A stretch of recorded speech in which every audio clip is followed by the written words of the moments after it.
Yeah, and so that means, hey, we're having Rotary training, so we love that. Or wait a second. I think it's not training anymore, right? It's something, it's some like learning. We're facilitating our learning, so that's good. I Okay, like his crown. Look at Josh's crown. yeah, look at that. Josh is on it too. And Mark has one too. Yeah, Mark's got it too. Here we go, man. Way to go. Way to participate, gang. No problem. All right, so today is our membership think tank. So for those of you who have never joined us before, have you been under a rock? But at any rate, we wanted to welcome you guys Saturday. I'm Benson Medina. I'm actually my status has changed. I'm changed now. I'm district learning facilitator. So in Rotary, I'd be the DFL or DLF or something like that, whatever. My cohort here, Naomi Masuno's on with her virtual crown. And then, of course, the dancing queen herself, Connie Ichinose, will lead us through our paces, our dances. Hope you guys brought your platform shoes. I have mine on. And so I'm going to turn it over to Connie. Go ahead, Connie. Hey, welcome everybody. Good morning. Thank you so much. I know your valuable time on Saturday, so thank you. But want to start off, and yeah, everybody, you can put on your virtual crowns if you want. So anyway, I want to start off with first having a welcome and a few words from our district governor, Mark Merriam. Morning, folks. Thanks for joining us this Saturday morning for our think tank. And so the strategy is to come up with some best practices for membership, discuss opportunities that we may have across our clubs, talk about what's working and what isn't working. And as a result, we should be able to grow our membership in Rotary District 5000. I'm so appreciative of Connie Ichinose to serve as our membership chair this year. She did a phenomenal job at her club level last year, and now we're going to try and translate that to a statewide level across all of our clubs, and use some of the skills that each of you bring to the table to grow our membership. As you know, we're going to have a series of membership rallies this fall that's going to bring clubs together and invite new people. That's going to be part of our strategy for this year. But really down to the club level, it's how can we bring in new ideas, new thoughts, new energy, new enthusiasm, new excitement by bringing in new members to our clubs. And so we're very grateful for any input and suggestions and ideas that you can bring. Connie has a full agenda planned out for this morning, so thank you so much for being here. I'm going to need to jump off about 10 and drive out to Waianae for their club installation luncheon, but I'll be with you until then. Thanks so much, folks. Have a great day. Thanks, Mark. So, like I said, today we're gonna, like Mark said, we're gonna have a full agenda. And thank you to Benson Medina and Naomi Masuno, who are just the training extraordinaires. So anyway, today, and Benson, you want to put the first one up?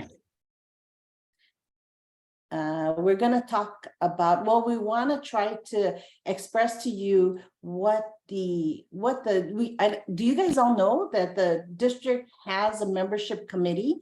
I don't know if you guys are aware, but there is a D5000 membership committee.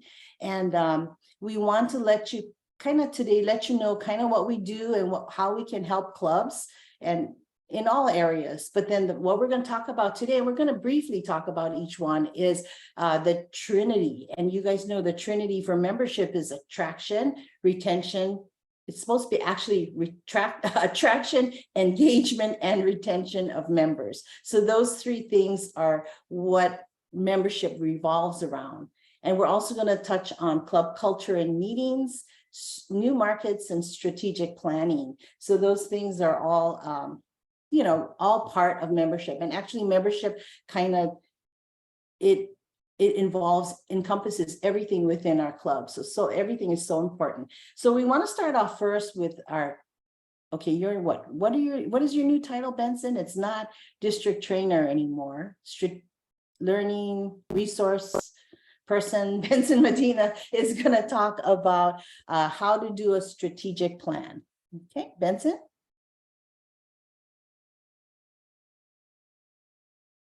He's working on it. What's your, Okay, now let me unmute myself first. Sorry, I used to be being muted, so hang on a second. And let me bring that up. Okay, so you guys in the clubs have probably been working on your strategic plan or have done that already. So let me just walk you through this really quick. And okay, hang on. All right, everybody see that? Give me the thumbs up.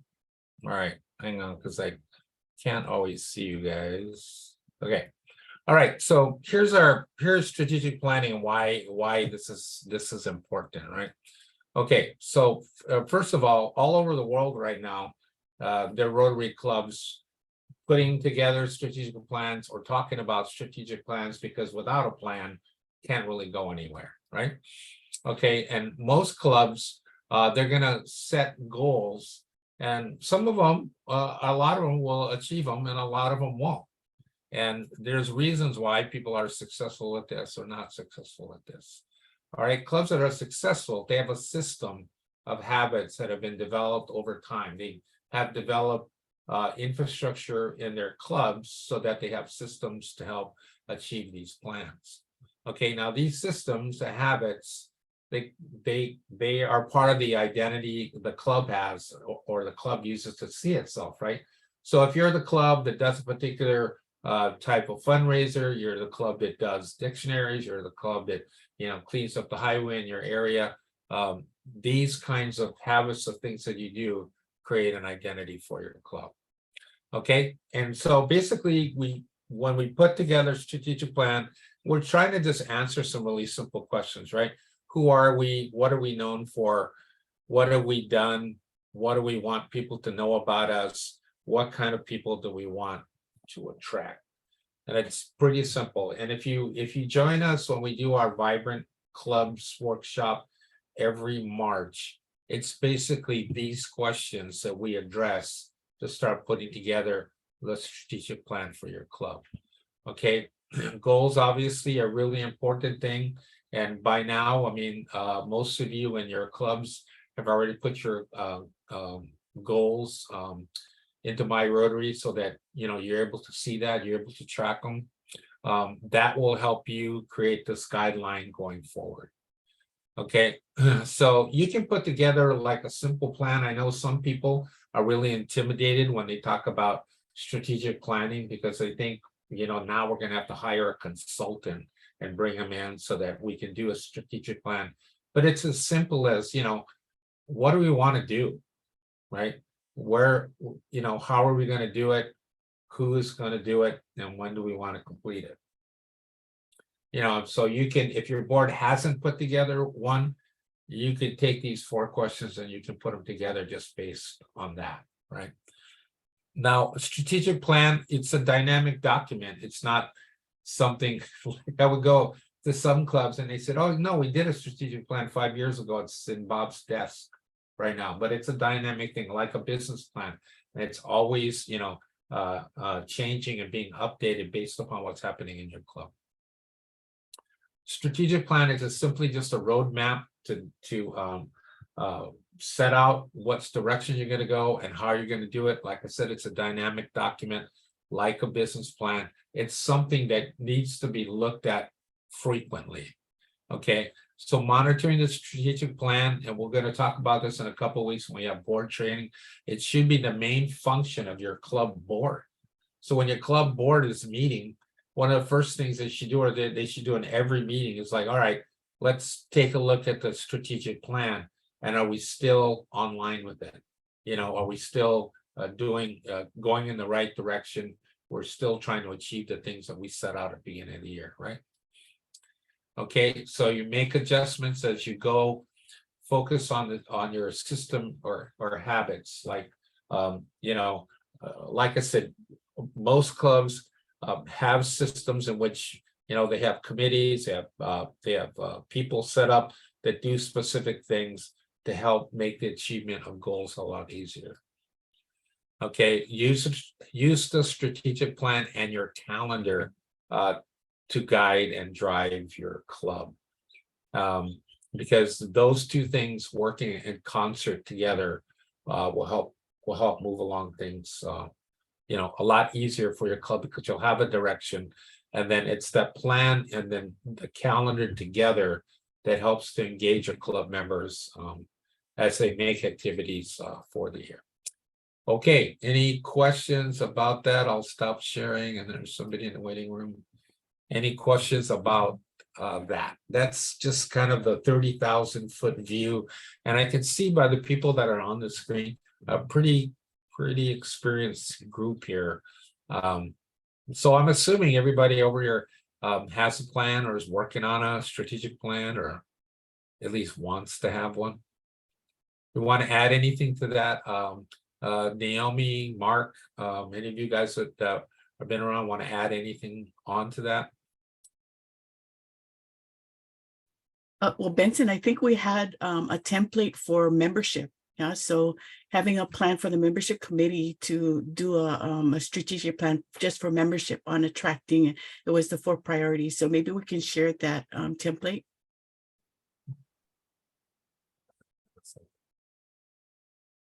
Oh, that the template based on the 4 strategic priorities. Like I didn't have that that template queued up, but I can definitely. We can email it out, but it was specifically for membership.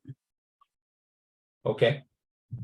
Yeah, we can send that out to to everybody as far as putting together a plan for membership specifically. So you can actually, those questions that we asked in the strategic plan, you can apply those to any area of your club, the club operation that you want. So if you wanted to do it on fundraising, if you wanted to do it on membership, what do we want to do? Where do we want to go? Who's going to be in charge of doing that? And how do we know when we get there, who's going to be accountable for doing that? So most clubs, when they put together a plan for membership, it's usually a number. Like we want to get 5 more people, 10 more people, 1 person a month, whatever it is. So the number part is the easy part. The more difficult and challenging part is, so how are we going to go around about getting that? All right, we're gonna advertise, we're gonna incorporate people into our service projects. What kind of outreach are we gonna do? And really, when you're putting together something that's relative to membership, a plan for that, it has to involve some kind of outreach, right? Because we grow Rotary from outside the club, not inside the club. So you can talk to all the members, talk to the members all you want, but ultimately it comes down like who's gonna do outreach, or who's gonna reach outside of Rotary to either get the attention or attract or engage or include people that are outside of Rotary. So that's kind of the main thing as far as putting together a plan for membership specifically is what about the outreach? Who's going to do that? So you guys know about that. Kimo, I see you're on, my buddy Kimo's out there. He always has something to say about outreach. So because he's an outreacher. So you want to comment on that, Kimo, for a minute? Yeah, thank you, Benson. I am outreach. I mean, I'm out here. Yeah, you're out there in the North 40. Yeah. I think connections in the community that you can make, to like-minded people that work in nonprofits or in or doing community events or doing service type things. I mean, those are the kind of individuals that we know Rotary appeals to. So I think like-minded people, think in terms of where do they hibernate? That's where you want to hang out and make introductions and, just, do your, as we say, elevator speech, which is a 30-second blip about what Rotary is and what we do, who we are. Yeah. We mean business. So something like that. Yeah. So, sometimes when we talk about outreach, you don't have to reach very far, right? So this week was our first club meeting we inducted 3 new members, right? And so the 3 new members were co-workers of 2 of our club members, and the 3rd member was the spouse of one of our members. So, you know, we didn't have to reach very far. And what's happening, or what happened, the reason why the 2 co-workers joined is that we invited them to a service project, and they got to work with us, and then they saw the kind of work that we do and the people that were involved, and they said, "Hey, man, this is kind of a cool thing. You guys are cool, and we want to be a part of that." So, so any other outreach ideas that people have? Alan, go ahead.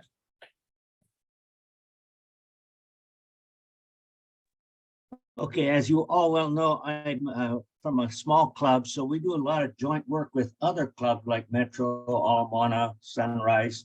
And whenever we do community service projects, that's usually our selling point. We try to get people interested. So when other of our multi-group collaboration here, I always tell them, wear your Rotary shirts. Kind of simple things, but people always forget, the planners anyway. Bring your Rotary shirt, bring your Rotary banner. So when people come by and see us working there, they kind of get interested, they hear about us, and then they can contact us. And then that's how we get them to join us. Our club is so small, we don't get the managing director come talk to us every week. So, you know, we got to kind of do community service. That's our outreach program, to really get out into the community and get them interested in Rotary, not only our club, but Rotary in general. All right, so let's think about, you know, the last new member of your club. All right, where did that last new member come from? So like us, yeah, so we have 3 new members, and they came, 2 of them came as co-workers from existing members, and the 3rd one came as a spouse of an existing member. All right, so think about the last new member of your club. Where did that person come from? Josh, where did the last person in your club come from? Well, so we inducted 2 new members on Tuesday because Roz Cooper heard someone say, "I think I'm ready to join Rotary," and Boom. It was Nikelda Blenman and Sally Salas, and Roz was like, "Well, let's induct you right now. Let's do it." They've already gone to a couple meetings. One is a returning Rotarian. So it was just exciting. But the one that's brand new, she is a co-worker of one of our other members, and we established different types of memberships. So we created a corporate membership, and this co-worker is now under the corporate membership from, yeah. Wow. Super Yeah. exciting, super exciting. Yeah, super exciting. That's where it goes. Now, Connie, you guys brought a lot of members in last year. So how far did you have to do your outreach to connect with the people that you guys inducted as new members? Well, you know, that's kind of part of, well, that's all of attracting members. For us, it was far and wide because our club members are the ones who go out and find these members. So a lot of them I've never, you know, Hilo is not a big town, but I haven't seen a lot of these people ever before. So they just come out and it's a whole lot of reasons, but yeah, it's the club members. And I know Benson's gonna go over that in club culture, but yeah, it's the club members, not just one person.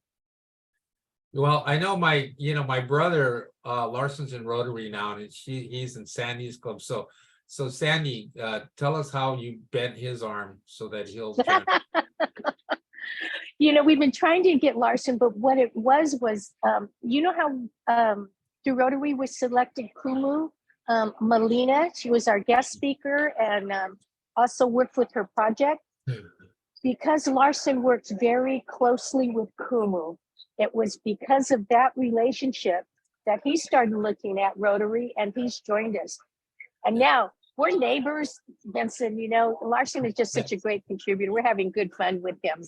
Yeah, he was jazzed to walk in the parade, you know, because we grew up in Kailua, right? So Kailua has a 4th of July parade, and he was commenting to me, man, I watched that parade my entire life, right? He's 70 years old. He's like, this is the first time I ever got to be in the parade. And it was Yeah. because Rotary got him in the parade. So you saw. But you know, it's amazing the connection. Sometimes it just takes somebody relating it to because they know somebody else. And that's a great way for us to draw people in. Huh? So Caroline, you had a question. You want to unmute and ask your question? I know you put it in the chat here. So go ahead and ask. Well, all this is lovely, but we have people that think they can just come and go. And so I suspect there's a rule someplace that I haven't seen. And this one actually stumped Liz, which was fun. How long can somebody be out of Rotary? I thought it was 6 months. And then after that, you have to reapply and repay any initiation fee there is or anything. Or do you just float them on back? It's 9 months, 2 years, whatever. And does paying dues matter? I'm Scott and Dutch, so it matters to me. It might, but doesn't seem to matter to some of our people. And then you're going to turn down a new member or a recycled member. I mean, let's recycle. Yeah. Cycle but reuse, right? Yeah. Go ahead, it's Naomi. I think Naomi is going to answer that. I see her unmute, which means she's going to answer it. Which is Well, good. there are a lot of questions there, but you know, Yeah. paying dues is a requirement because the club has to pay those dues to the district and Rotary. So if someone's not paying the dues, some clubs will give them notices, and if they don't pay by the a certain date, then they just take them out.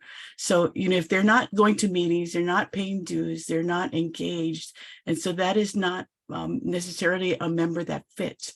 Now it is up to the board on what you want to do with that. But if someone has a good reason for not going to meetings, you can give them a 1-year leave of absence, but they still pay dues.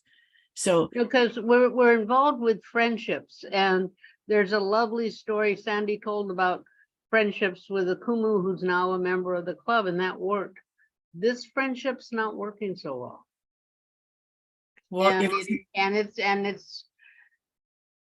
if it's not a good fit, then the board can decide. So it is up to the board what you want to do, because there are some people that maybe you want to keep for some reason, that they have some value that they give to the club. So it is something to discuss at the board level. well, as you know, I very much perceive the value of Rotary, but God made all of us different to keep it interesting. So we'll see what happens. Yeah. Thank you. Yeah, that's great. Okay, anybody else want to talk about their last new member that came in and where they came from and how they got in the club? Oh, okay, well, here's a question from Kat. No, I missed the question because it went off. All right. Well, she's asking about documentation. Do y'all have a 1-page or other document explaining expectations of prospective members? Okay. How's that conveyed to them in your clubs? In our club, we have actually, it's kind of a 2-page document, and we send it to them via email, and it just basically gives them the history of our club, kind of like, you know, what we do, where we meet, what our expectations are, what the dues are, you know, if they join, this is kind of what we expect. And so, and we send them that when they first visit our club. If they just come and a guest for lunch, we send them that. Thanks for coming. Here's some information about our club. So, Ryan, I guess you have a question. What's your question? Hey, good morning, everybody. Ryan Fussell from Kauai Rotary Club. So I wanted to address some of the things that was just said about like memberships or members not coming to meetings, and then also about the 1-pager.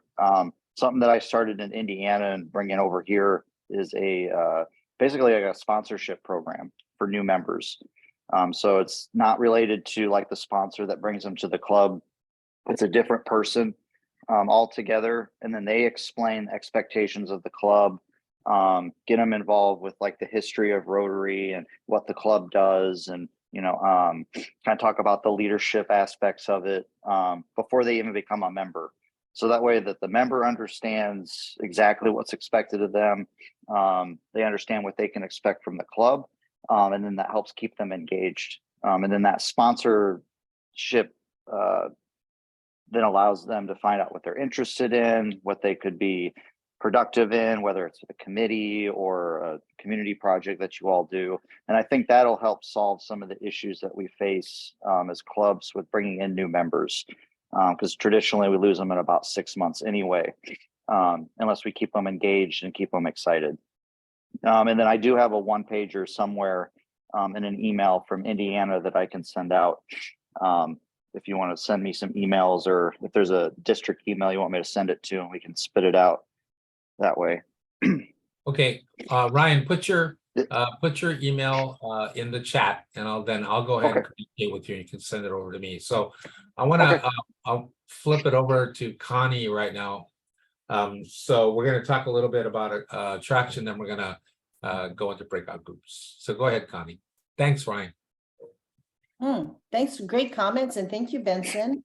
You know, so we kind of were talking about attraction a little bit, and you know, attraction is like I said, part of the Trinity. And I hear a lot of membership chairs and presidents say, like, well, you know, this year we're going to focus on retention, but you really cannot just do one thing. It all kind of works together. You know, you got to attract, you got to engage them, just like Ryan was saying, and then you have to, and that helps with retention.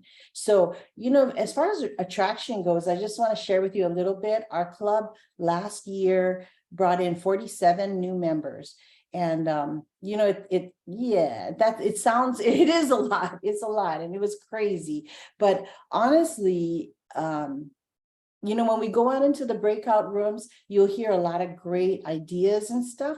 But what it is when you kind of, the one thing I was looking at, and the one common thread that all these great ideas have, is that while they were being initiated, there was a lot of excitement, there was a lot of positivity and passion behind it. And that is what attracts new members. And that's because they see the excitement and the passion within us. And so if your club, you go to a club and the meeting, everybody's kind of like, you know, low key, and they're not real excited about anything. I mean, that doesn't bring anybody, you know, that doesn't incent anyone to join. But if they're seeing like people that are excited, people that are wanting to do things in the community, people that are getting along so well together and are so warm and welcoming, that is what attracts members, and that is what they want to be a part of that. And I know we say that all the time, but it works, because I mean, look, 47 members, right? I mean, you know, we would just tell them, hey, tell our members, bring the people to the meetings, and then that'll bring them in the club, because they start seeing, and then all of our members they're kind of like not trained, but they kind of know that when you see people, you talk to them, you welcome them, you tell them about the club. So with all these people talking to the prospective members, I mean, even our speakers, almost all of our speakers have joined our club.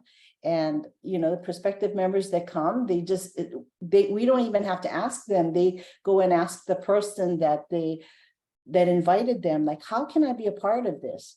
And so, I mean, really, you know, it sounds like, and before this year, I thought, no way you can get, you know, you can bring in 30 members, you know, that's a stretch. But it was actually kind of easy, because people just wanted to be a part of this thing that was just so fun and exciting, and you know, so many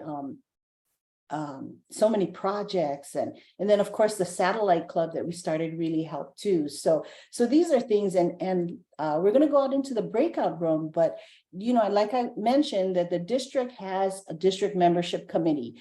This past week, I posed the same question that I'm posing to you guys, and I think you guys all read the email. So the question was, give one what has been your club's most successful strategy in attracting new members? And that was the question that we're posing to in the breakout rooms.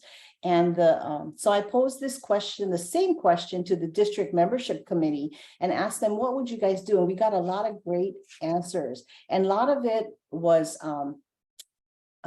community service projects. And we all know that that is the number one thing that attracts new members, is doing projects, because people want to do stuff, you know, especially after pandemic, people really want to do stuff. So some of the stuff that was mentioned was the Rescue 2 project, there was the wine and paint night, there was teaching, reading and coaching to first graders. They were, you know, and another thing was sharing good speakers, you know, things like those, ideas like that. And another really important thing that I just do not want to miss is the follow-up. And that is not so much as attracting members, because you can attract members, but then once you attract them and they want to come in, that's where a lot of times clubs drop the ball. You have to follow up. You have to, you know, it's a simple, easy thing to do, but it's so effective. If you don't follow up, the prospective member very rarely is going to follow up with us. We have to be the ones to follow up. And then a lot of times we cannot expect our members to do it. So the membership chairs, the president, whoever, your committee has to do it. Follow up, follow up, follow up. And then they'll come in. Because if you don't, and you got to ask, you know, if you invite somebody and they just say, oh, okay, thank you, blah, blah, blah, and bye. If nobody asks them to join, they're not going to join, right? I mean, of course, we have the ones that say, how do I be a part of this? But most of them are just going to say, oh, thanks for, you know, and they're going to hope that maybe they hear from you again, maybe, and you got to ask, right? And so that's where I think it seems so simple, but that is where a lot of clubs drop the ball, is they don't ask, they don't follow up. So that is so important. But anyway, I guess we're going to go into breakout rooms, and Benson, you want to, or Nomi, you want to explain? Yeah. Okay, the breakout rooms they're divided by club size. And so when I open the rooms, you'll have a choice. So whatever size your club are, so it's or club is. The small club is 17 or less, medium-sized club 18 to 29, and then 30 or more is the large club. So you can self-select. And so what we want to do is get into these, get in our groups and talk about ways in which we're attracting other members, or ideas about attracting members into the club. We'll give you about 10 minutes, and then we'll regroup and then share out with the rest of the group. So once you get in your club, you know, pick a spokesman who's going to speak for your club, and then just basically share your ideas. I mean, even if some of the ideas that you haven't even tried them yet, just say, hey, I had this idea about whatever, and then let it go. So any questions about that? Now, if you're not sure, you can just you can stay here and I'll put you into a room later on. But right now you should see it on your screen, a choice between 3 clubs. Does everybody see that? Okay, I could tell because some of you are disappearing, and when you disappear, that's actually a good thing. So think about your club. Are you in a small, a medium, or a large club? Choose one, and then you will be transported by technology into that room. This is almost like AI kind of, right? This is our introduction. I'm going to switch over devices, rejoin, and then I'll join a breakout. Okay, great, no problem. And I can always just put you into a room if you're undecided and you would rather have somebody manually put you into a room. Hey, Benson, I don't see the choices. You don't I see don't any either. choices. Okay. Which room would you like to go in, Roz? I could just put you in. Or- Large. Okay. Here we go. Thank you. Who else would like to go into a room? I'll put Katie. chemo in small. Okay, Katie, where would you like to go? I'm with a large group. Okay, I will get you into the large group. Thank you. Here we go. Alan, where you like go? Small, you like go medium? You like go Small, big? small. Okay. Mark, you want to go into a room? I'm gonna drive to Waianae. Okay, yeah, no worries. And so Connie, you wanted to go into a room, right? You want to go large? Okay. Connie's like, I'm gonna go large. Okay, all right, good. That's pretty good. Each room has like 1/3, 1/3, 1/3. You got 7, 7, 6. Yeah. So we're gonna kind of get a report from you guys really quickly, and then Josh is gonna kind of take us through some public image stuff. So who had the small club? Who's in the small club group, and who's the spokesman for that? Carolyn, Carolyn. All right, Carolyn, you're the one. Awesome. Go for it.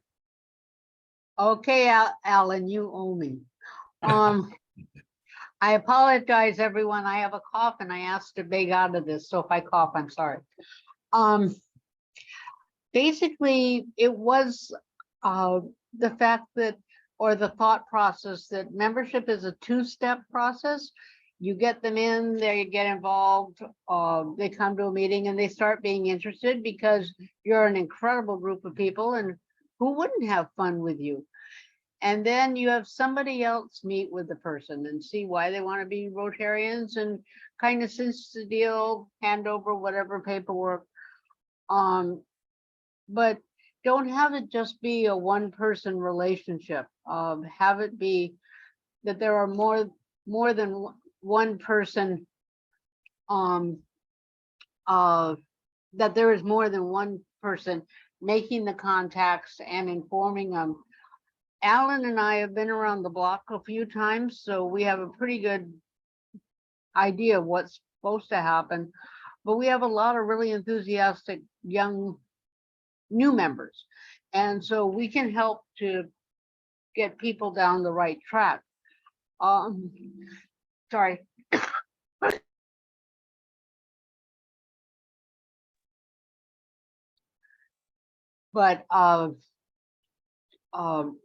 But basically making sure that a new member is not just Caroline's friend or Alan's friend, but is everybody's friend. And especially with a small club, they're just not, it's not that hard to meet everybody.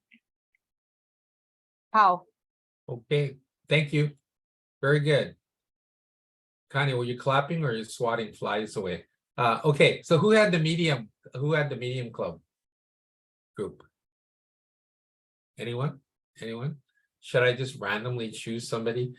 Because it looked like we had an even group in there. Al, how about you? Okay. Oh, you muted yourself again by mistake. Sorry. We talked about strategies our clubs have used to attract new members, and Carol gave a number of examples of activities that they had invited their friends to. And it was getting people involved in a program or something where they could show what the club was actually about and demonstrate friendship among members of the club that seemed to be very attractive.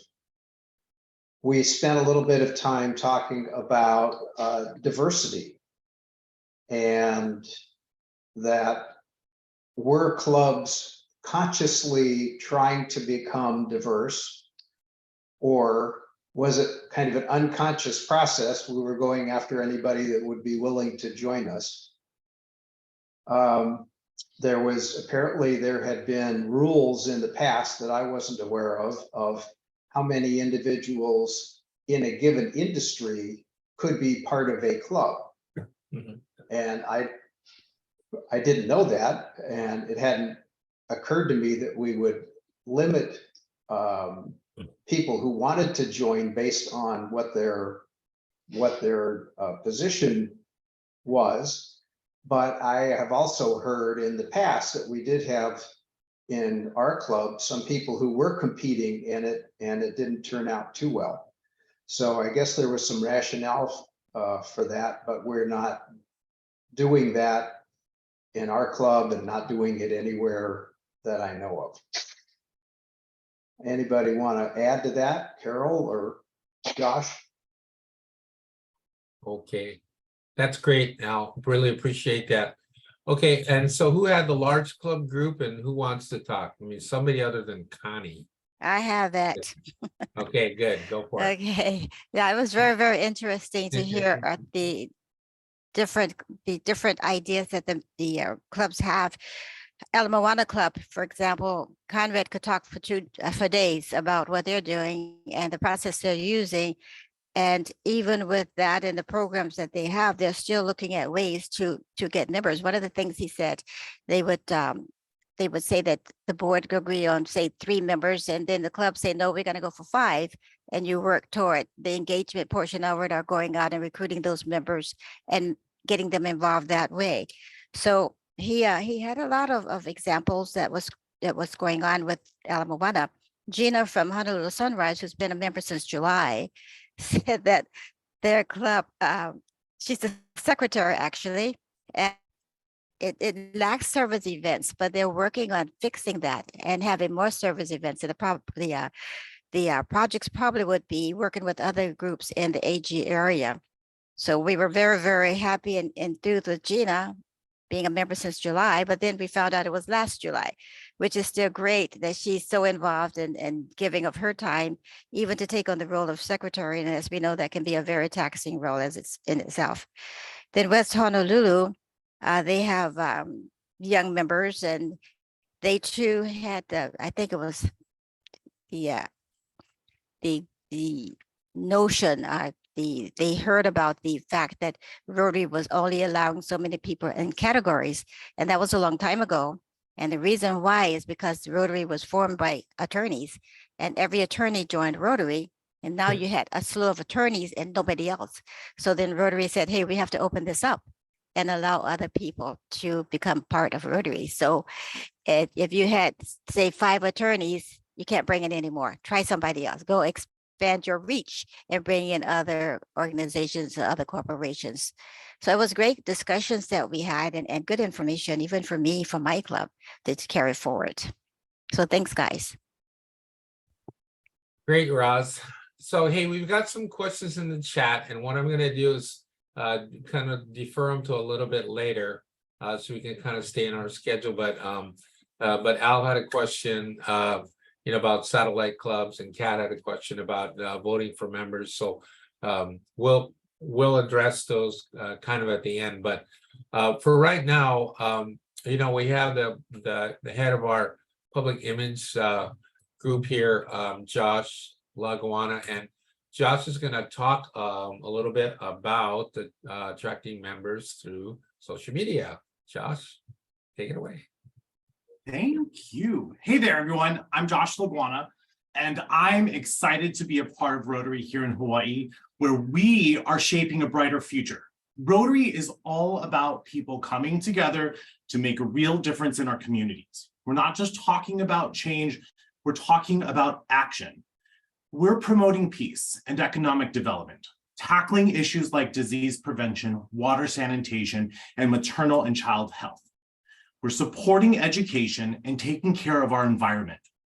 Rotary gives us a platform to create innovative projects, develop leadership skills, and connect with like-minded individuals globally. And I would love for all of you to join me at a service project where we are building a world where our ideas and passions can truly change lives. So that's my 30-second speech, elevator speech.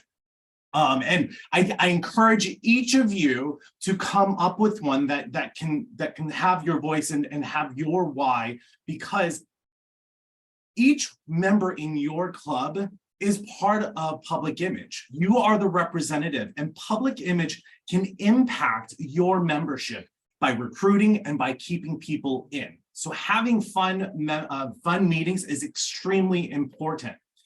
I'm here to talk about the Public Image Resource Team, or the District Public Image Resource Team. So I'm going to share my screen. I created a quick PowerPoint presentation. So I am one of the co-chairs of this year's public image team. Scott Wishart from Ala Moana is my other half, better half, I like to say. And just putting that in there. Okay, this is the rest of the public image resource team as of today. We are always looking for more people to join us, but I just want to highlight, remember this email address, publicimage@rotaryd5000.org. That will send it to myself, Scott, and our webmaster, Conrad. But if you ever have any questions or want to reach out to us or have us to come and talk, email that. Okay, so how do I share my club's activities with the districts? There are many, many different options. I get this question a lot. First, you can share it at the district site as a story or a page. And so that website is rotaryd5000.org. On our webpage, we're going to start curating it with more information about what's happening at the district level within the clubs. And the second thing that you can do is add your events to your club runner calendar. And then ensure that you're creating that shared event with the district. At the end of today, I'm going to show you how to do that. The next thing you can do is tag us on Facebook. We have 2 Facebook accounts, Hawaii Rotary, Rotary D5000. That is the best way to expand your reach of your Facebook posts. Same thing with Instagram, but we only have 1 account. So tag us by using that @ and Hawaii Rotary. And then lastly, share your story in the newsletter. If your club has a newsletter, send it to us at newsletter@rotaryd5000.org so that we can grab some of those things and put it into our newsletter, put it onto our district site. We have a team of people that are going through the World Wide Web, looking at your websites, looking at your social media accounts and trying to scrape things. But really, if you can just send that to us, that would be so much easier. Okay, so what PI or public image resources are available to you? First, there's the Public Image Learning Series. You can find it on our YouTube channel at youtube.com/@Hawaii Rotary. It is I believe like a 9-piece series, but I think we only have like 6 of them up online. But we go from basics. What is public image? What is the People of Action campaign? How do I use Club Runner? How do I use Facebook? So go check those out. Also, use the public image resource page that we developed for you, for this district. It's at rotaryd5000.org/public-image. This website will have a link to download and create your own club logos, create lockups, to download the Create Hope in the World logos. It'll also give you some guidelines and some suggestions on what you guys can do. The third thing you can do is go to the My Rotary Learning Center and encourage your members, I encourage you to learn as much as you can about Rotary's story and the People of Action campaign. There's an entire course on those 2 items, and you should get to know that. And then join the Public Image Resource Team. We meet the 3rd Monday at 3 p.m. And if you join me on these meetings and join the team, you'll gain access to Canva Pro, which is where you'll have access to free templates to collaborate, not with just the public image team, but with other members from the club, like Karen Wheeland on Maui. She's awesome. What we do there is I create a template, she updates it, and then I make some suggestions and we can work on it together from this one platform. So if you're interested in gaining free access, you have to come and join the Public Image Resource Team. Oh, our next meeting is this Monday at 3 p.m. and you can find the link on the district calendar. Okay, so we do need your help. First off, we would love for you to subscribe to our newsletter. If you go to rotaryd5000.org, scroll down, and on the right-hand side, you'll see subscribe to our e-bulletin and stay up to date on latest news and events. This is important because this is how we're going to share information, best practices, hurrah stories, heartwarming stories with each and every one of you. And we'll ensure that all of those newsletters are continuing to be displayed on our district site. And please subscribe and share. The next thing is join and contribute a story. These are the topics that we're going to be having in our newsletter and on our website and throughout social media for the next 3 months. These are very, very important topics, and this does describe what Rotary is as a whole. I do want to encourage that we want to share the voice of Hawaii Rotary. So these are topics that we're going to be looking at. So if any of these yell out to you, and this is something that you have an opinion about, please reach out to us and we can talk a little bit on how we can get you to write a story and contribute that. Also, again, share your story. If you have your newsletter, send it to us. Now, or you can contact Lori Williams. She is going to be in charge of that. Here is the team. Joshua Laguana, that's me. I'm from Hickam Pearl Harbor. Scott Wishart, he's from the Ala Moana Club. We have our incredible RotaryD5000.org webmaster, Conrad E.K. He is from Ala Moana. These are our individual emails. So if you want to just reach out to us, have a question, you want to learn how to do something, reach out to us individually. But of course, you can always, sorry, not this, don't look at that. You can always reach us at the public image at RotaryD5000.org.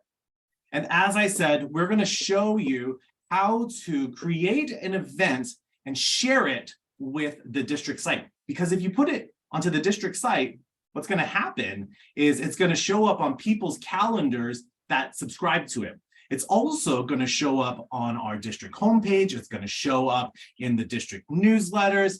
So let's get started.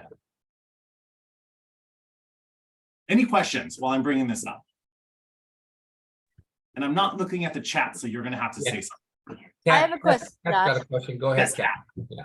Thanks. So, and you're going fast, so I asked for a link to your presentation so I can go through it a little slower and have all the links and everything. But question is, I have a 25-year-old daughter who just joined Rotary herself in Indiana, right? So, and I know that we need to diversify, and always Rotary's talked about getting younger members, and of course, she tells me Facebook is for old people.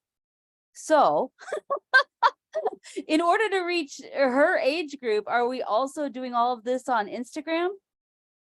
Yes, we do have an Instagram Okay. account. And just to share some statistics with you, since February of this year, our Instagram has exploded about 1,000%. So we're seeing much more engagement on it.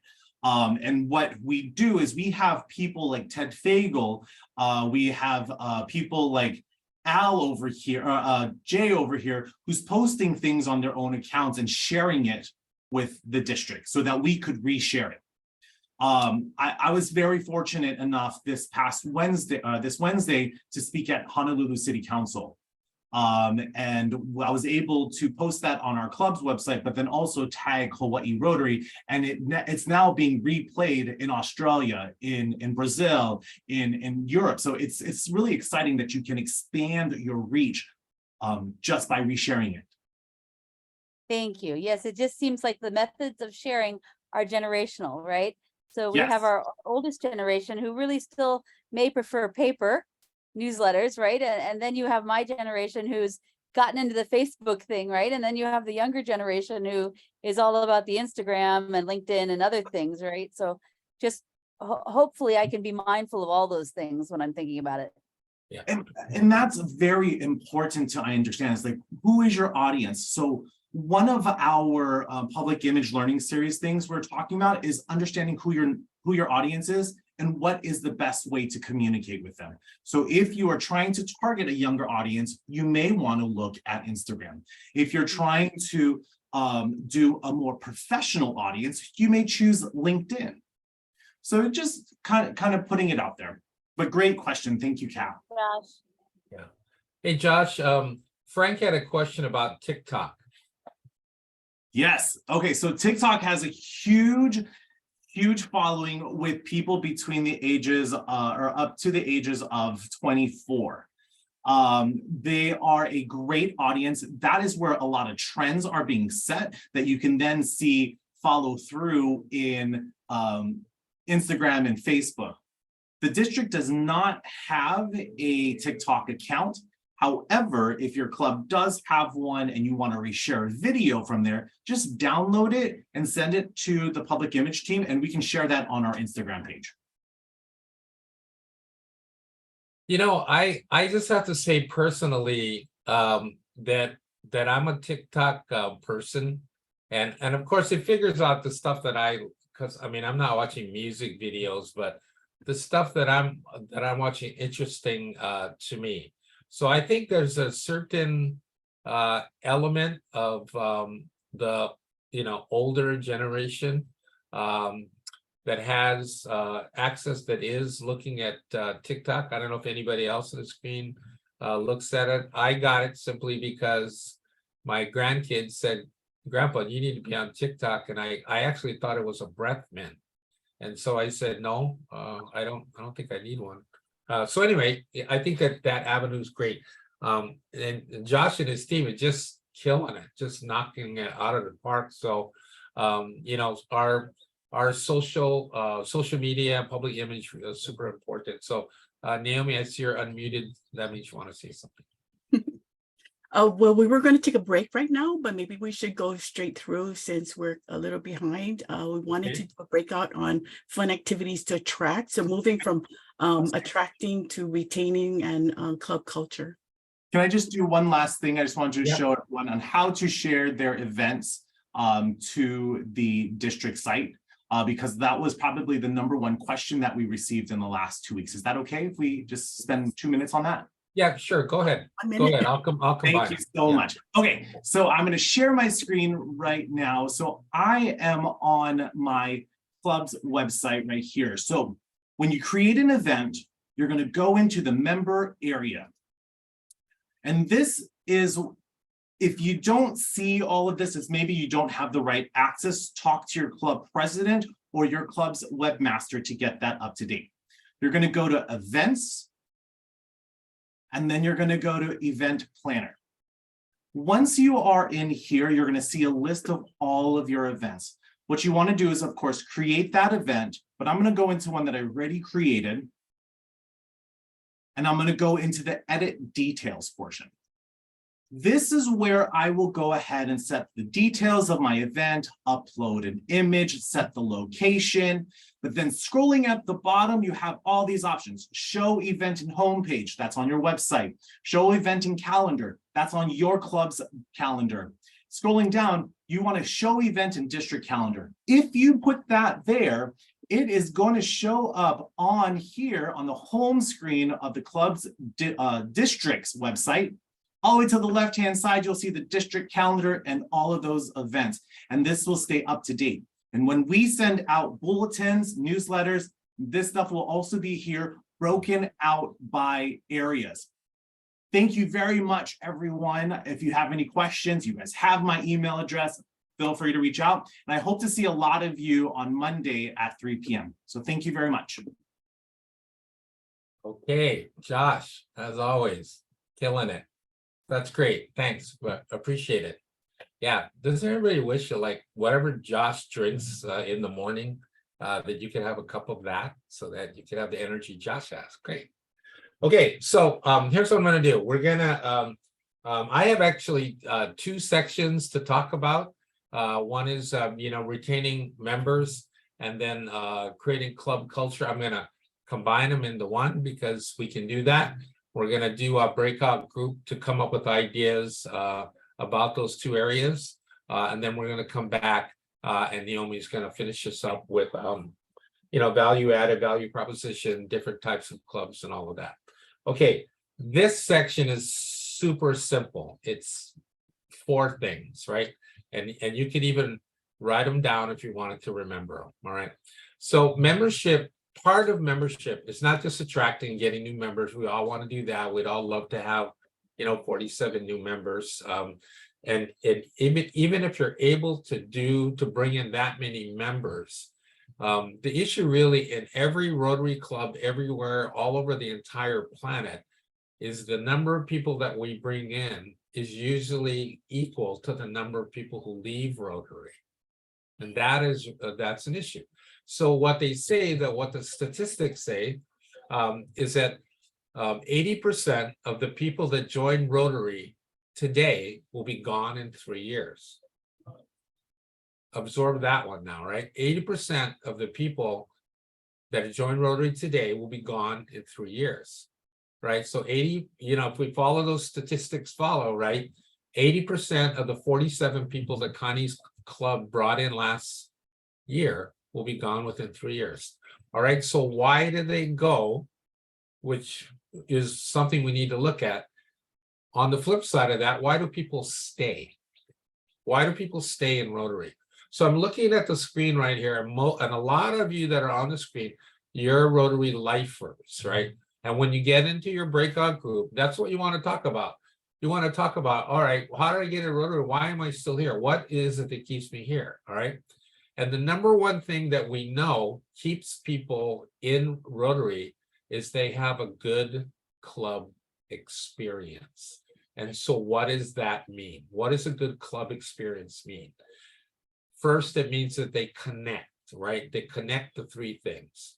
They connect to the people in the club. So if you're bringing new members into the club, the first thing you got to do is connect them to the other people in the club. Make a friend, right? The second thing that they connect to is they connect to the mission of Rotary to see what, once you get out there in service projects, they go to a district conference, they go to an international convention, and they see the enormity of Rotary, how big Rotary is, how big their reach is, how much of an impact that they make out in the world. People connect to that mission, all right? And then the third thing is people connect to the culture of their club.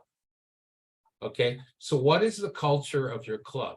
The culture of your club is how you think and behave and act, right? So the easiest way to think about this is this, the 4-way test. Okay, the 4-way test, it's a culture statement. So when Paul Harris put Rotary together, he thought, his initial thought was, this will be good for networking and good for fellowship. Service kind of came after that, right? But in the 4-way test, he's asking us to evaluate, is it the truth? Is it fair to all concerned? Will it build goodwill and better friendships? And is it beneficial to all concerned? That's a culture statement.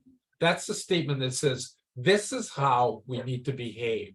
This is how we need to act. And if we act and behave that way, then we will create a culture within our clubs that people will want to connect with, that will want to stay with. So if you're a lifer, if you're somebody that in your heart, like, hey, I'm going to be a Rotarian until I'm dead. All right. Sorry, that's kind of morbid. But, for the rest of my life, there's a reason that you want that.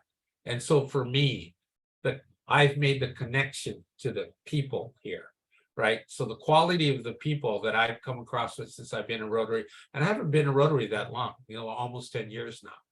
But the quality of the people that I've come to know, they're the quality of the kind of people that I would like to spend the rest of my life around, right? Because I remember when I was a kid, I was about, 6 or 7 years old. When you're a little kid, you ask your parents all kinds of really crazy questions. And one of the questions I asked my dad was, Dad, what am I going to be when I grow up? He was a fireman. I thought I'd be a fireman just like him. And this is what he said. And I'll never forget it because, of course, I had no idea what he was talking about. And it wasn't until I was about 50 that it finally sunk in like, wow, that really makes sense. And he said this, he says, son, you're going to be whatever you're surrounded by the most. I said, if you want to be a smart guy, you're gonna be around smart people. You want to be a criminal, you're gonna be around criminals. You want to be an educated person, you be around educated people, right? You want to be a lazy guy, you'll be around lazy people, right? And so when I joined Rotary and I saw the quality of the people that were there, I said, I want to be this. I want to be committed to a purpose beyond just me, right? So when you're thinking about your club culture, when you're thinking about, okay, how do we keep people in Rotary over long haul?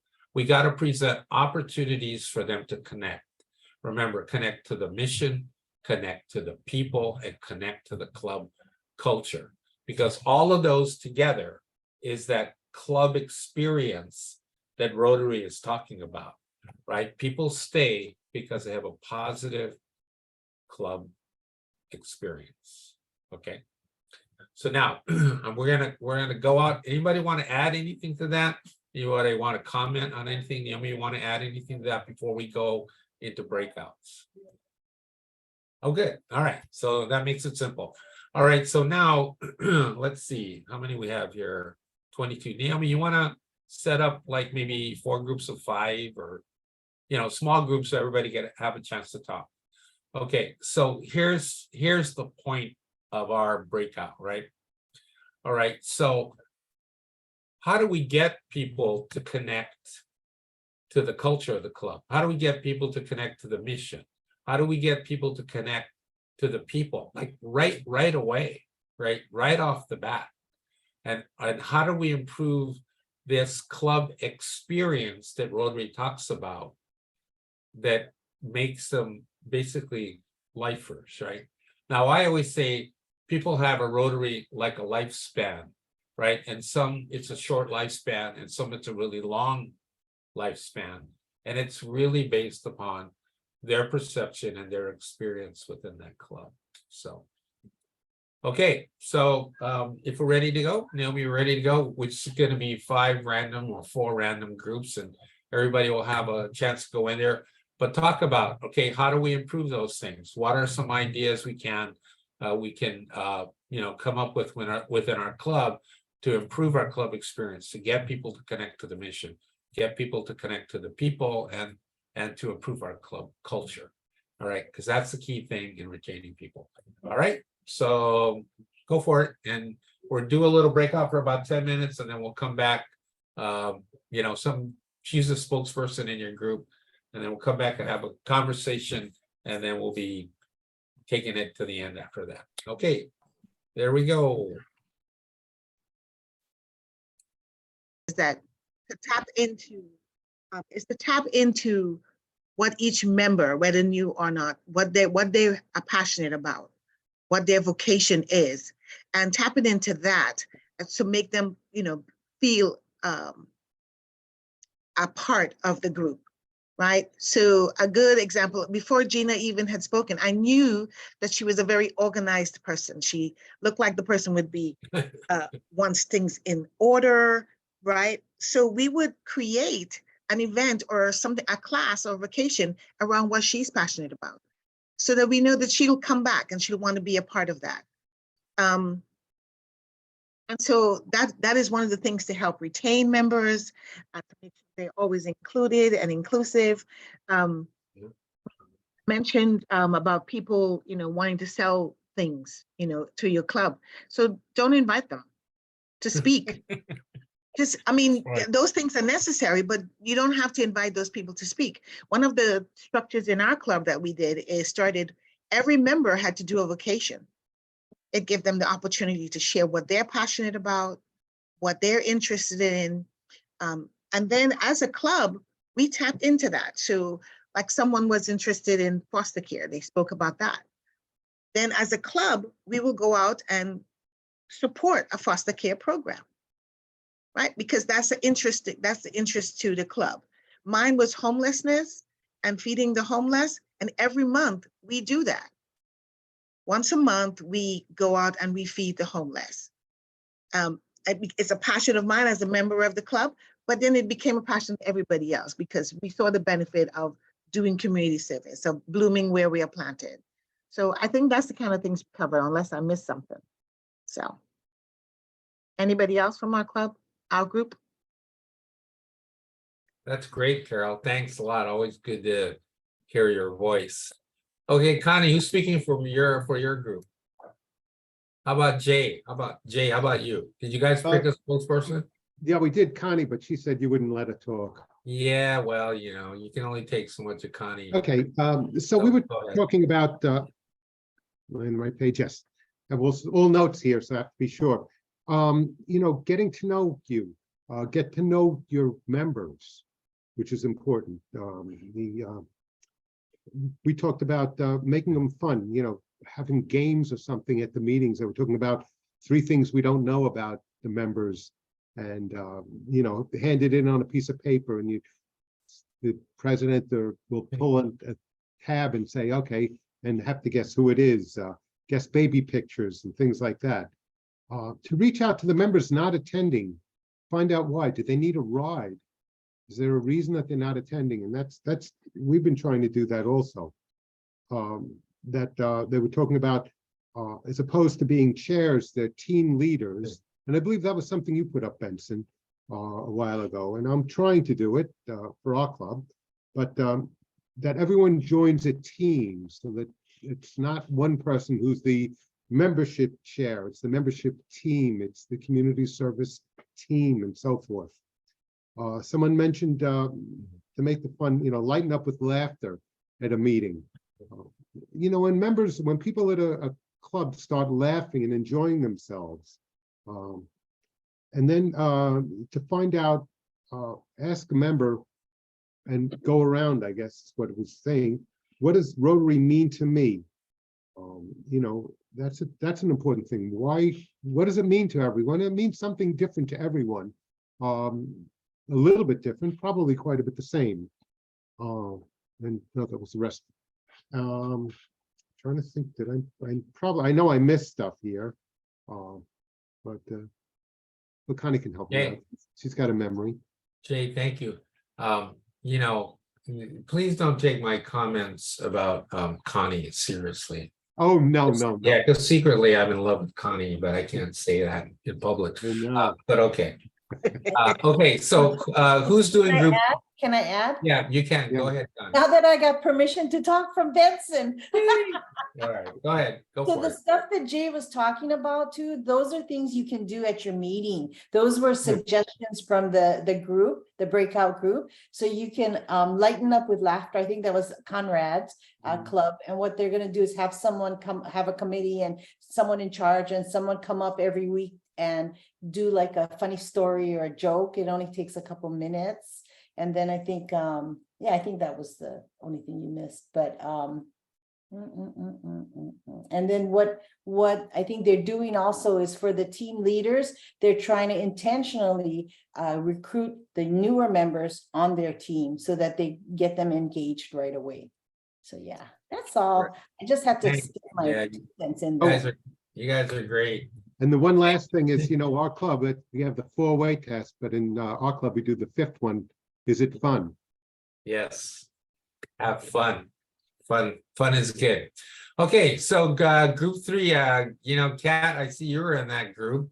And so are you speaking for your group, or Paul's in there, Roz in there, Frank in there? Who's speaking? I think Frank had some good stuff to say. I was just going to reiterate what Frank was saying, so might as well from the horse's mouth. Okay, Frank, they want you. We You want want me? Okay. We want Frank. All right. So I'm back. Yeah, what they asked me initially in the breakout room was where, you know, and why I joined Rotary, and that goes back about 10 years ago. And it ended up being with a club that, you know, got to be the largest club in the state of Indiana. We had 175 members, average participation weekly, 130 people for every Wednesday at noon. And then I was basically running the program committee. So I had to find speakers, right, for every week. And so we came up with a way to do that. But here in Maui, back in September, I was asked to help rejuvenate, right, a club that had gone dormant. So we took the Valley Isle Club and changed it to the Eco Rotary Club of Maui. Yes. And Wendy Hornack and I basically decided, well, we're going to do things different. So one of the things is we do not require weekly attendance. We decided to be flexible. We decided to only have 2 formal meetings a week, which were on the 1st and 3rd Mondays of the month. And in between, we would do service projects and and social events. So the fun thing that I think a lot of the people on that last breakout room liked was that you don't have to always have a social function at a bar or a restaurant. Right. Why not do a beach party? Why not do, an invite to someone's home? And in our case, since we're in the tropics, somebody that has a pool, like Jay probably has a pool. And you basically can do potluck, or you can have the host actually do a barbecue. Everybody sits around and has fun, and it's usually at a time where it makes sense, which is in the evening. So our meetings are generally start about 5 o'clock, about 30 minutes worth of socialization. And then we invite people from all over, because we are the Eco Club of Maui, and so we're both east and west.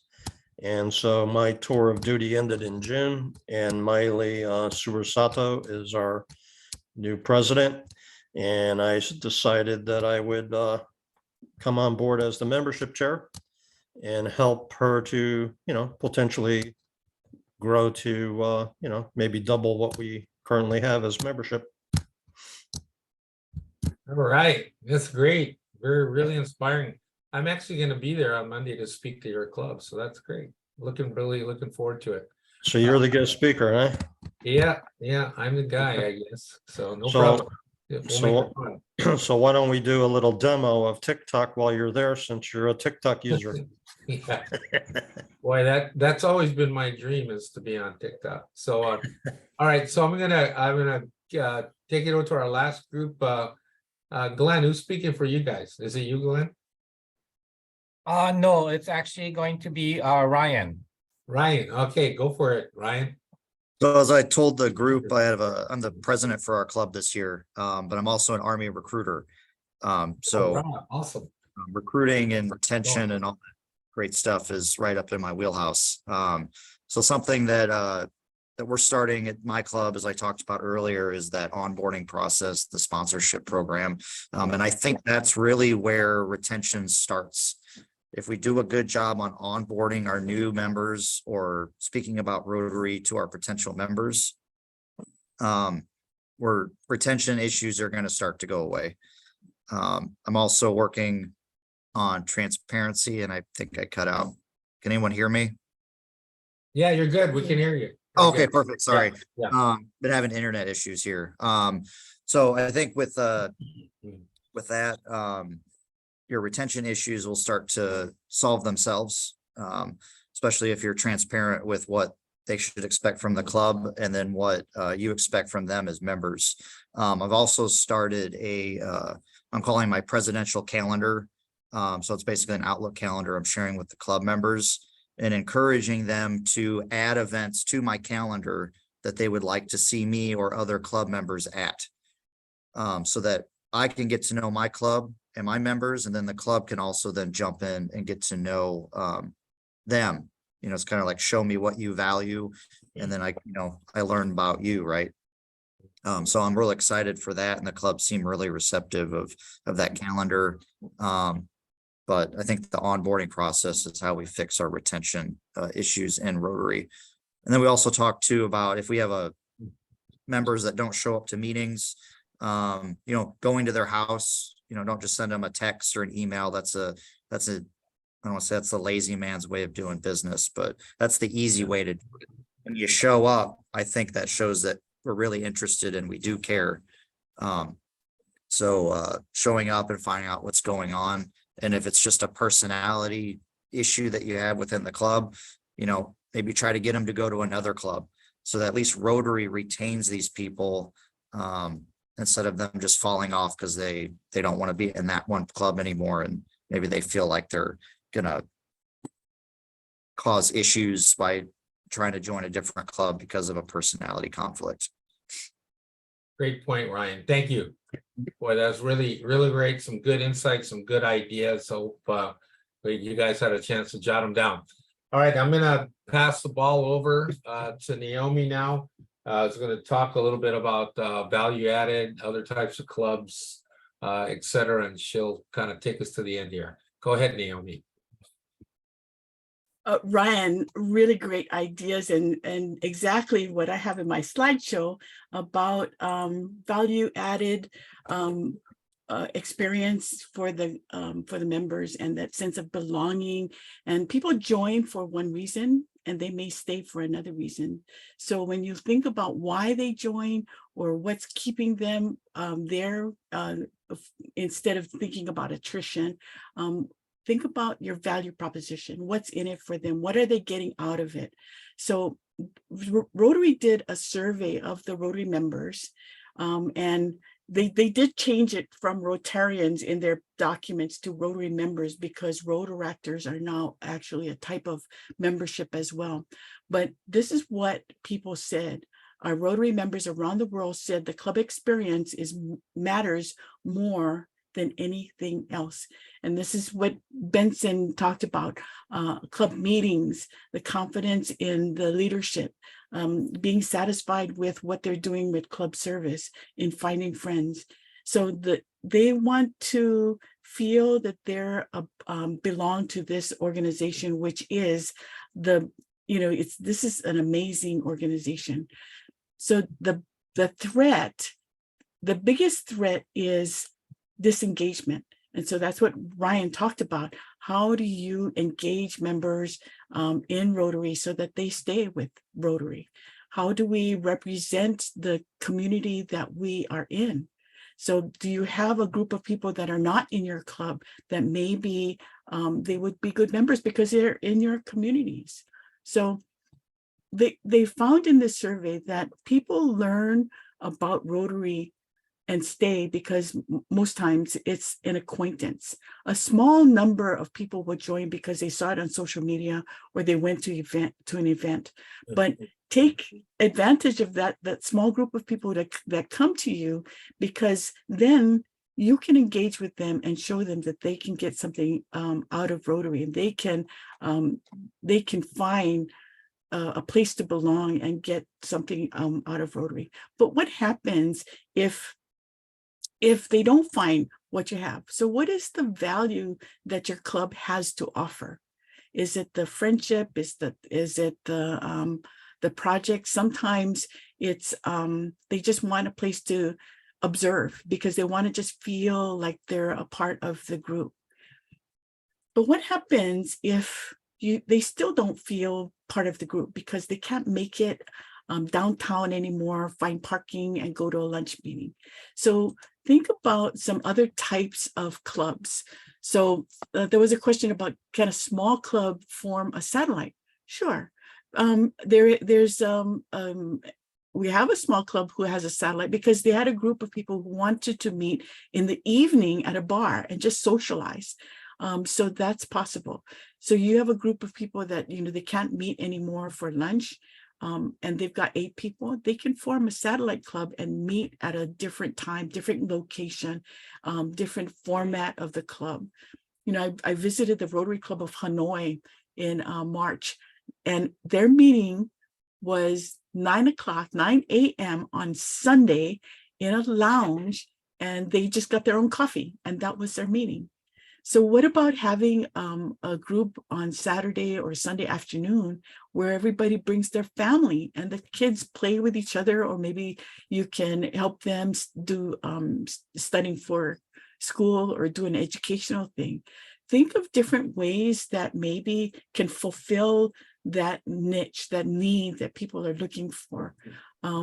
So Satellite Club is one.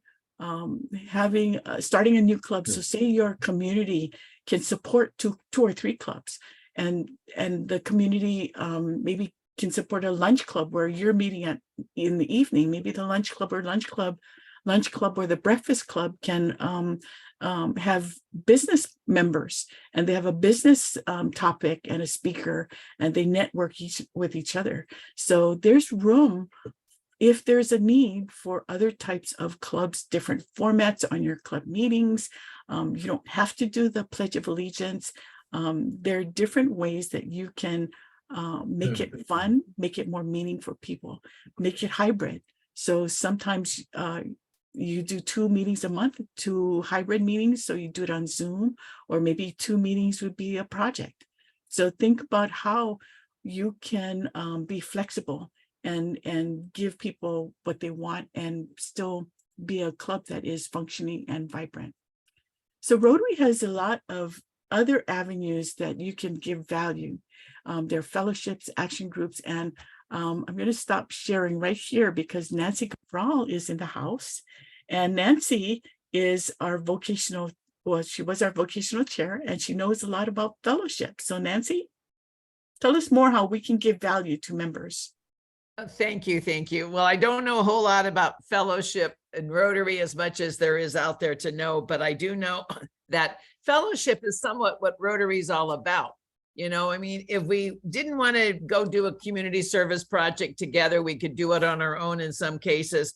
So the idea that we join together in Rotary is really part of what fellowship's all about, you know, where fellowship is, and, you know, it's the yin and the yang of our whole life. So what fellowship and Rotary is that on an international level or on a district level or on your own club level, you can create a fellowship group. First off, it's really almost hard to find a topic that there is not already a recognized international fellowship group. And when you go to the international convention, the entire friendship, Hall of Friendship is full of just dozens and dozens of little booths with fellowship. I mean, attorney fellowship, accountant fellowship, embroidery, quilting, whiskey, gin. There's the wine fellowship is huge. I mean, so there are so many yachting, you know, travel. There are so many fellowship groups, gardening. I mean, right here in our Hilo Club, we've got somebody that is a longtime member who's retired, just retired, and wants to is getting into gardening with raised gardening beds. And she says, I want to get some of our other Rotarians to get together and work on that. I said, boom, fellowship group. You know, there's the framework is already there. You can get together. Any person in any club who has an interest can make that start from that little seed, not just gardening seeds, but your seed of interest, and see if you have other people in your club than in the clubs around you. You know, your assistant governors could help you link to the clubs that geographically are close to you, to see if you have a group of people who are interested in just about any topic. Naomi, last week we were talking about this, and I said, I know I got a couple of members in our Hilo Club that are now out there really into pickleball. Don't worry, there is an international pickleball fellowship already formed. So the idea is, again, it's a way to support your members in what they're interested in. And then it's all about fellowship and support and service. And the way you have your members stay strong in membership is know that you're there for them as part of your Rotary Ohana. And so if they're interested in pickleball, then you could create that fellowship, or you as leadership in your Rotary Club help create that. You don't have to play pickleball, you don't have to do gardening, but you help give them that framework and support in your own club and are in the clubs around you. And then when they're out there doing their activity, pickleball, whatever, there's going to be other people in the community. And then that helps to share the concept of Rotary. You know, you might say, hey, you're doing your whatever, get together on gardening or whatever, whichever way they do it. And, you know, Rotary shows up with the coffee traveler. So you bring the cooler with the soda or something, just to say Rotary's here. Or you go to that group and say, hey, this weekend we're going to be cleaning the park, or we're having a social, everybody can join us. You know, it's a way to just enlarge the family of Rotary through fellowship, because fellowship in our club is also fellowship in our community. So again, Naomi knows more about how that all happens formally. See, she's got it there on the screen. So find a group, start a group. That's what it's all about. Okay, is that good? Questions? Okay, so this is a value added measure where you can offer other things that your club members might want to get involved with that fulfill a need. So there are also discussion groups. So when you go to rotary.org, they have this place called under Exchange Ideas, discussion groups. Just know that the discussion groups, these are like blogs. It's going to end at the end of this year. Rotary fellowships are formal groups that are around, and they also have action groups, which are humanitarian focused groups that work on things. International Service Project. We have a service project in that's coming up for the district going to Fiji in October. So lots of ways that people can get involved. Friendship exchanges. We've done virtual friendship exchanges. We did one with Russia where we're bridging the cultural gap and sharing what holidays and just, getting to know people in another country and building goodwill. So the fellowships that we've got are these organized groups, got over 100 that are already organized. I did have a video, but I'll skip the video now. And these are some of the fellowships that are available. So pickleball, crafting, quilting, lots of different things. The action groups, these are the action groups that are formed already. And if you want to form a fellowship and an action group yourself, you're able to, but you just need to make sure that you have other countries involved. Resources in the rotary.org website, there are classes that you can take, courses. And so this is the URL, the link that you go to, and they have a catalog. You can get courses on Toastmaster, public speaking. Your board members can find what their role responsibilities are. There's a lot on membership.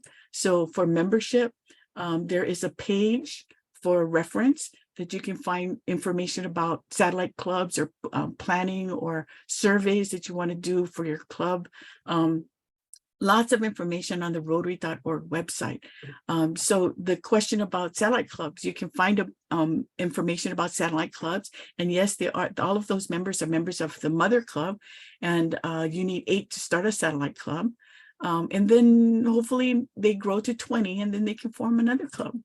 So let's see, that is the end of my presentation. And I think we have a few minutes more for Alan to talk about member leads.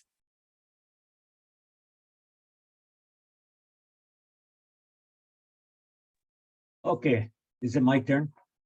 Okay, real quickly, membership leads, I'm under Connie supervision. But when people get interested in Rotary, they actually log on to the site and they express their interest in Rotary, give their primary information, and then it comes through the district. And either Connie gets it or I guess Mark will get it this year. And what they'll do is they'll hand it off to me as the leads membership chair. And then I'll try to fit them to whichever area they're, if they're Maui, I'll send it off to the Maui club or whatever. And we're trying to expedite this because a lot of times it gets hung up and people don't get contacted. So we're trying to spread the word around and we're trying to get that out. Now, once that thing goes to a club, it will go down to the club president and the secretary, and they are able to add it to their My Rotary membership lead site. Does everybody understand how that works? Okay, nobody's shouting out at once. Okay, but the idea is that at the club level, you contact them and you put your information at the club level and it'll rise up to the district level. Is that correct with everybody here? And then the people that can actually access the information that flows up are the assistant governors. So they'll be able to track the leads also. So we have a couple people just trying to track the leads. When I took this over from Win about 3 months ago, I was trying to contact 50 different clubs. So it was real difficult to track this thing, but hopefully we can get it down. And I think we know enough about how this thing works now. So hopefully it'll be working out well. But if you have any questions about the program, get a hold of either Connie, myself, or Naomi's out of this, right? But anyway, contact one of us. Yeah. We have information, and let me show my screen so people can see where to get it. So you go to Rotary, you log in, go to manage, go to club administration, Okay, Right. and then when you get into club administration at the club level, here's where you manage the leads. And then you, if it's assigned to your club, you'll find that lead right in here. And that's where you update the information. Okay. Okay. Okay, everybody got that?